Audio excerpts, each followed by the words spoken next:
विद्यार्थी लोग, हम लोग फिर माइक्रोबायोलॉजी के सेकेंड पार्ट लेकर के मैं उपेंद्र कुमार दूसरा वीडियो लेकर के आपके सामने प्रस्तुत हो रहा हूं। विद्यार्थी स्टूडेंट्स, डियर स्टूडेंट्स, सब आप कुशल तो हैं। आप देखिए कि आज फिर हम आपको विशेष प्रकार के जीके माइक्रोबायोलॉजी में देने जा रहे हैं, जो अन्यत्र बड़ी मिलता है लेकिन बड़ी कम मिलता है, और यही जो है अधिक पढ़ाई ही आपको मेरिट में लाएगा। मेरिट में उच्च बनाने के लिए आपको अधिक से अधिक ज्ञान की जरूरी है। जो देखिए इस वीडियो में आपको जरूर ऐसा हम देने का भरपूर प्रयास करेंगे, कोशिश करेंगे। जैसे हम लोग कल पढ़ चुके हैं कि माइक्रोबायोलॉजी में सूक्ष्मदर्शी की अहम भूमिका होती है। जो इलेक्ट्रॉन की उसमें बीम प्रवाह होता है, उसके कण का शॉर्टर आकार यानी विजिबल लाइट से 1,00,000 गुना कम होती है, याद रखिए। यानी इलेक्ट्रॉन बीम का प्रवाह जो है इलेक्ट्रॉन माइक्रोस्कोप में, वो विजिबल लाइट से 1,00,000 गुना कम होती है। ये भी एक जीके और जीस बन गया आपको। अब आगे देखते हैं कि हम लोग पहले आज समझेंगे माइक्रोबायोलॉजी में कुछ ऐसे सूक्ष्म जीव माइक्रोबेस, जिसे हम वायराइड कहते हैं। वायराइड अब कहने का मतलब है कि प्राचीन काल में या आज भी आप देखते हैं कि कोई भी फसल जब रोगी हो जाता है, पौधा रोगी हो जाता है, तो किसान दवा छिड़कते छिड़कते थक जाते हैं। कभी कभार तो क्या होता है कि दवा छिड़कने के बाद ठीक हो जाता है, या विटामिन देने के बाद, हार्मोन देने के बाद, जिसे पादप हार्मोन आपको हम आगे बताएंगे, ऑक्सीजन है, जिब्रेलिन्स है, एब्सिसिक एसिड है, फ्लोरिजिन है, ये सब आगे पढ़ाएंगे। लेकिन ये सब हार्मोन याद रखिए, ये सब पादप हार्मोन है।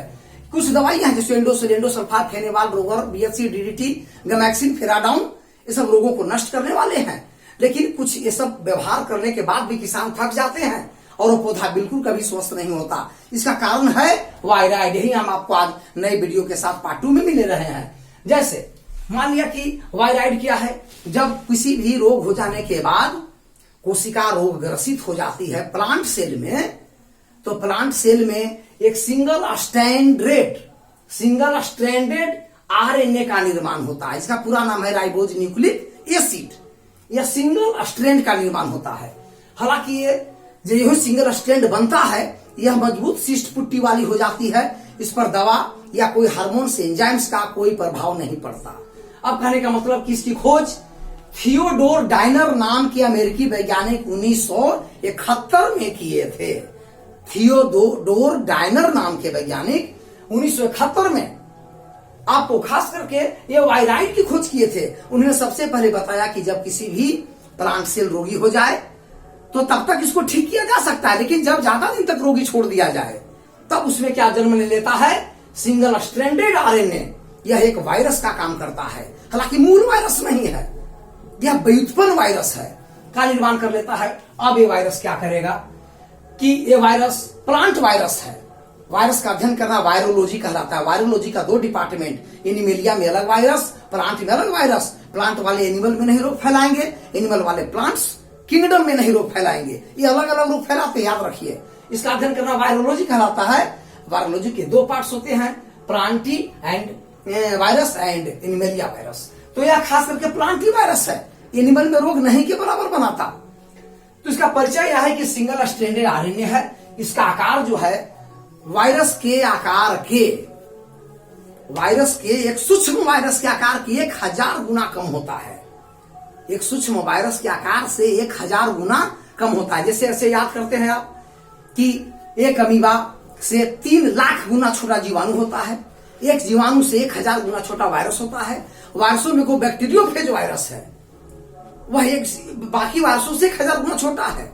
अब एचआईवी वायरस भी है, यह बाकी वायरसों से हजारों गुना छोटा होता है। और इन छोटे वायरस से भी 1000 गुना छोटा आपको है वायराइड्स हैं। यानी इसका आकार समझिए कि बहुत पीछे चला गया। यानी इसका आकार कहने का मतलब है कि मिली माइक्रोन में चला जाता है। मिली माइक्रोन, कभी कभी तो इसका आकार एंगस्ट्रम में देखे जाते हैं।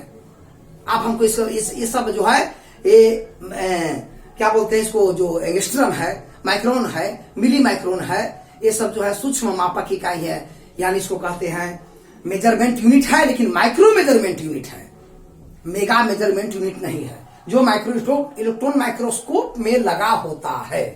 अब देखिए, तो इसमें क्या है कि सिंगल सेप्टेड आरएनए में एमिनो एसिड होते हैं, पी से प्रेजेंट, न्यूक्लियोटाइड्स सैकड़ों की संख्या में होते हैं। हम लिख सकते हैं सैकड़ों की संख्या में न्यूक्लियोटाइड्स है सिंगल स्ट्रैंडेड आरएनए अर्थात वायराइड्स में, और एमिनो एसिड भी है। प्रोटीन तथा प्रोटीन से बने अंगूर की तरह आकृति हो जाए उसको हम कहते हैं कैप्सिड। क्या बोलते हैं? कैप्सिड। और प्रोटीन का आवरण को प्रोटीन कवर कहते हैं।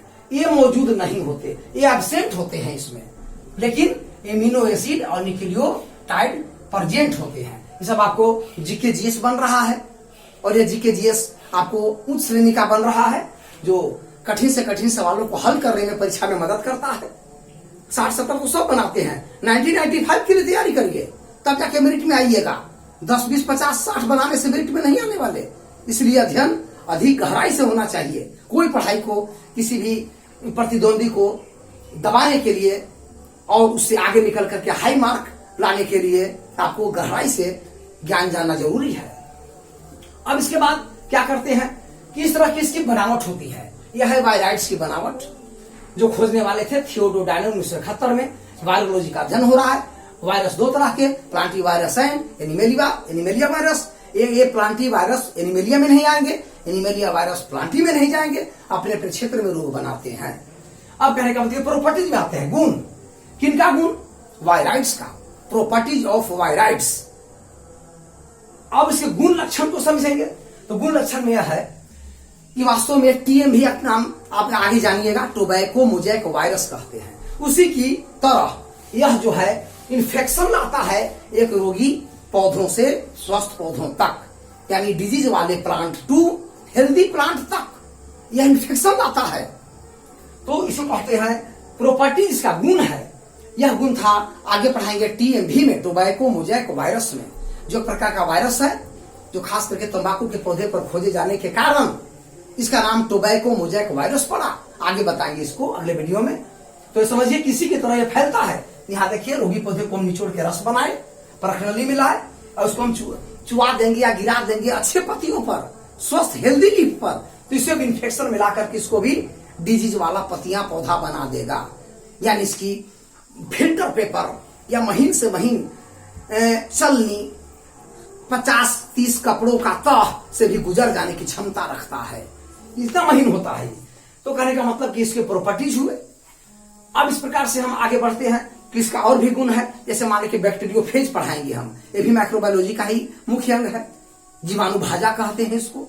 जीवाणु को मार देने के कारण, मारने के गुण होने के कारण इसको बैक्टीरियोफेज कहा गया। आगे बताएंगे वीडियो में, देखिए इतना समझिए ये बैक्टीरियोफेज है।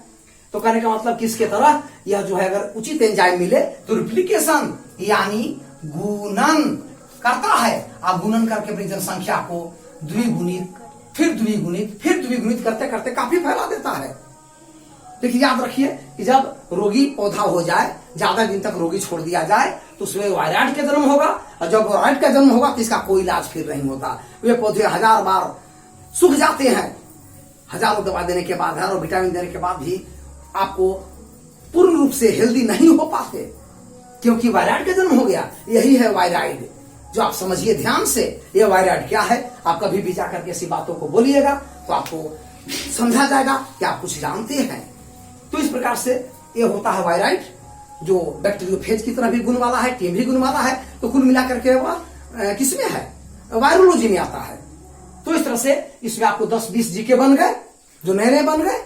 और हमारे इस तरह से वीडियो को अब चैनल को, वीडियो को सब्सक्राइब, लाइक करें, और इस तरह से वीडियो हम लगातार देते जाएंगे। आपको इतना तेज कर देंगे जीएस में कि लगभग सब कंपटीशन निकालने की क्षमता आप में आ जाएगी। कोशिश करेंगे, हर संभव प्रयास करेंगे, कोशिश प्रयास। धन्यवाद आज के लिए वीडियो।